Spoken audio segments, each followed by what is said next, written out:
আপনার কি মনে হয় বরবাদ নিয়ে, আপনার কি মনে হয়, আপনার এক্সপেকটেশনটা কেমন? 100 কোটি কি পার হবে? আচ্ছা, আপনি শাকিব খানের যারা ভক্ত আছে তাদের উদ্দেশ্যে কি বলবেন? আসসালামু আলাইকুম ভাই, কি অবস্থা? ওয়ালাইকুম আসসালাম, ভালো, কি অবস্থা ভাই আপনার? এই তো আলহামদুলিল্লাহ ভালো আছে। আপনার চোখে এই মুহূর্তে বাংলাদেশের সবচেয়ে বড় সুপারস্টার মেগাস্টার কে? সুপারস্টার বাংলাদেশে আছে একজনই, শাকিব খান। কম্পিটিশন দেওয়ার মতো সাথে আর কেউ নাই, জেনুইনলি কেউ আচ্ছা, নাই। এই যে বাংলাদেশের সামনে ঈদে যে তিনটা মুভি টিজার আসছে, আপনার থেকে কোন মুভি টিজারটা একদম সবচেয়ে বেশি ভালো লাগছে? বরবাদ, জঙ্গলি, দাগি। তিনটা তো আসছে, তিনটা থেকে কোনটা বেস্ট? বললাম সিরিয়াল বাই সিরিয়াল। আচ্ছা। বরবাদ, জঙ্গলি, দাগি। আচ্ছা, আপনি তুফান মুভি দেখছেন? হ্যাঁ, আচ্ছা, তুফান মুভি কি বাংলাদেশের হবে এরকম কি এক্সপেক্ট করছিলেন আপনি? তুফানের মতো মুভি বাংলাদেশে হবে? ভাই তুফান নিয়ে এক্সপেকটেশন অনেক বেশি ছিল, বাট তুফান এক্সপেকটেশনটা ফুলফিল করতে পারে নাই, সত্যি কথা যেটা। বরবাদ পাচ্ছে? এখন বরবাদটা মনে হয় পারবে, কারণ তুফান নিয়ে হয়েছে কি, রায়ান রবি খুব কম সময়ে বানাইছে। হ্যাঁ, এটারই। ইভেন আমরা দেখতেছি তাণ্ডবে সাইন ইন করছে 2-3 সপ্তাহ আগে। হ্যাঁ। কোরবানি ঈদে দিবে, সময় আছে 3 মাস। আর 3 মাসে যদি একজন মেগাস্টার দা বড় স্কেলে সিনেমা বানানোর প্রিপারেশন, ওটা বোকামি।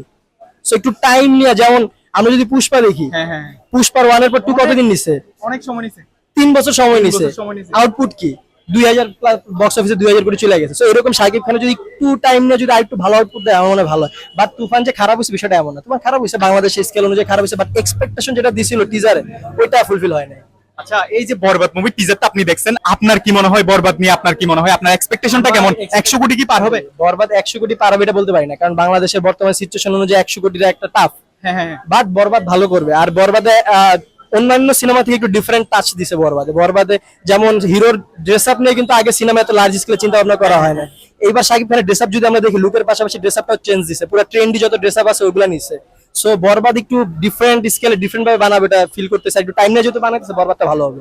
আচ্ছা, আপনি শাকিব খানের যারা ভক্ত আছে তাদের উদ্দেশ্যে কি বলবেন? শাকিব খানের ভক্তদের বলবো যে অনেক সময় দেখা যায় যে শাকিব খানের কিছু মানে ডাই হার্ট ফ্যান আছে, যেটা অন্য কোনো হিরোর বাংলাদেশে নাই। তো ওটা দেখা যায় শাকিব খান যদি একদম লেম কিছু বানায়, ওরা ওটার বলে বেস্ট। সো এইটা থেকে একটু আউট হওয়া, যদি একটু গঠনমূলক সমালোচনাটা দেয়, অরিজিনাল ভাবে আপনার থেকে গঠনমূলক ভাবে কি করতে যদি হবে? সমালোচনা স্কোপটা না থাকে, তাহলে ভালো জীবনে হবে হ্যাঁ, না। অবশ্যই। স্কোপটা থাকলে ওই জায়গাটা ফুলফিল করে ভালোতে যাবে। তবে আমার মনে হয় সমালোচনাটা গঠনমূলক ভাবে করতে হবে। মাঝখানে শাকিব খানের সেখানে প্রচুর সমালোচনা হয়েছে, শাকিব খান এই জন্য কামব্যাকটা দিতে পারছে। হ্যাঁ, যদি অবশ্যই। এই সমালোচনা না হইতো, এই কামব্যাকটা জীবনে দিতে পারতো না। আচ্ছা, আমার একটা প্রশ্ন হচ্ছে, আমি যদি আপনাকে ঈদের প্রথম দিন 500-তে আমাদের দলের সাথে অথবা আমার সাথে যদি মুভি দেখার জন্য ইনভাইট করি, আপনি কি আসবেন? না, কারণ আমি বউকে নিয়ে আসবো। সেকেন্ড শো আসতে পারে, আসতে দিলে বউকে নিয়ে সেকেন্ড হোক, থার্ড হোক, আমি আপনাকে ইনভাইট করবো। ভাবি তাহলে তো অবশ্যই, মানে আমি ঈদের দিনই দেখবো। ঈদের দিন হোক, ঈদের দিন হোক, ঈদের পরের দিন হোক, আমি যদি আপনাকে ইনভাইট করি ভাবি সহ, আপনি কি আসবেন? অবশ্যই আসবো, ঈদের দিন হইলে আসবো, পর দিন না। আচ্ছা, ঠিক আছে ভাই, থ্যাংক ইউ কারণ সো মাচ। বরবাদের যে হাইপ, ঈদের দিনে দেখা লাগবে। ভাই ঈদের দিন না দেখলে ভাই হাইপ কি হয়ে যাবে? মানুষ স্পয়লার দেওয়া শুরু করে ভাই, ফেসবুকে দেখবে খালি স্পয়লার আর স্পয়লার আর স্পয়লার, বাঙালি খালি স্পয়লার মারে, এই আর কি। আচ্ছা, ঠিক আছে ভাই, থ্যাংক ইউ সো মাচ।